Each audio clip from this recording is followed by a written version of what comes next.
Join me as I take on one of the greatest challenges a traveler can face, spending a day in the highest city on Earth. Will I survive the thin air and extreme conditions of La Paz, Bolivia, or will the altitude defeat me? Let's find out together. La Paz, Bolivia. At a jaw-dropping 11,900 feet above sea level, it's the world's highest administrative capital, and a city like no other. Nestled in a dramatic valley surrounded by the Andes, La Paz is more than just a geographical marvel. It's a living, breathing testament to the resilience of human spirit. But let me warn you, this city is not for the faint of heart. Imagine struggling to breathe just walking down the street. Imagine every step feeling like you're carrying an extra 50 pounds on your back. That's the reality for anyone unaccustomed to the altitude here. Yet for the people of La Paz, this is just everyday life. Let me paint a picture for you. You wake up with a headache that feels like your skull is being squeezed. Nausea hits you before you can even sip your morning coffee. And every breath you take, it's shallow, labored, like breathing through a straw. That's what altitude sickness feels like. And in La Paz, it's a daily battle. For first-time visitors, acclimatization is key.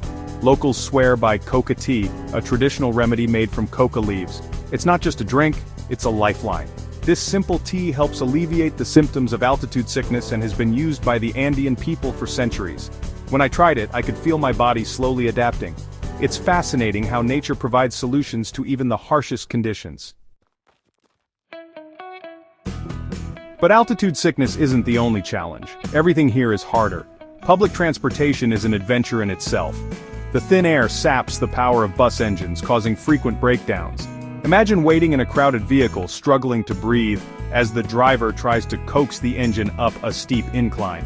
Yet La Paz has found a stunning solution: the Mi Teleférico cable car system. Suspended high above the city, it's the most extensive urban cable car network in the world. Not only does it bypass the chaos of traffic, but it also offers breathtaking panoramic views of the city below. Gliding above La Paz in a cable car feels like flying, an unforgettable experience and a testament to Bolivian ingenuity. Despite the challenges, La Paz bursts with life. The streets are alive with energy, from bustling markets to impromptu parades. The famous Mercado de las Brujas, or Witches' Market, is a treasure trove of mysticism and tradition. Here, you'll find items like dried llama fetuses, used for good luck, medicinal herbs and talismans to ward off evil spirits. It's like stepping into another world, a world where ancient Andean beliefs still hold power. Walking through the market, I met a vendor who shared her family's history of crafting traditional remedies. She handed me a bundle of herbs and said, "These will protect you." Whether or not you believe in their power, you can't help but feel the weight of tradition in every item sold here. La Paz is also a city of stories, of people who defy the odds every day. One such story is the tale of the Death Road, officially known as Yungas Road. This narrow, winding highway, perched precariously on the edge of cliffs, is one of the most dangerous roads in the world. Despite its terrifying reputation, it's a popular challenge for cyclists. I met a young man who completed the ride, braving the sharp turns and steep drops. His reason? To prove to myself I could. That's the spirit of La Paz in a nutshell, pushing beyond limits, even when the odds are against you. The city's energy isn't confined to its streets. It echoes in its underground music scene. In a tiny club tucked away in an alley, I discovered a punk rock band defying traditional Bolivian music norms. The lead singer told me, "We want to show that Bolivia can be modern and rebellious."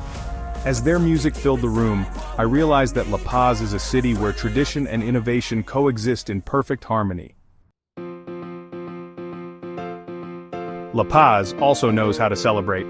The Gran Poder Festival, for instance, is a spectacular blend of indigenous and Catholic traditions. Dancers in vibrant costumes move to the rhythm of brass bands, filling the streets with color and joy. It's more than a festival, it's a celebration of identity, resilience, and community. Living in La Paz means embracing challenges at every turn, but it also means being part of a community that thrives under the most extreme conditions. It's a place where adversity is met with creativity, where limits are pushed, and where life is celebrated in its purest form. As I stood overlooking the city at sunset with the Andes casting long shadows, I felt a deep admiration for the people of La Paz. This isn't just a city, it's a way of life, a spirit of perseverance that leaves a mark on everyone who visits. Could you live in a city that constantly challenges your limits? What's the most extreme place you've ever visited? Let me know in the comments. I'd love to hear your stories. If you enjoyed this journey, make sure to like, share, and subscribe to the Tourist Destination channel for more adventures to the world's most extraordinary places. Thanks for watching, and I'll see you in the next video.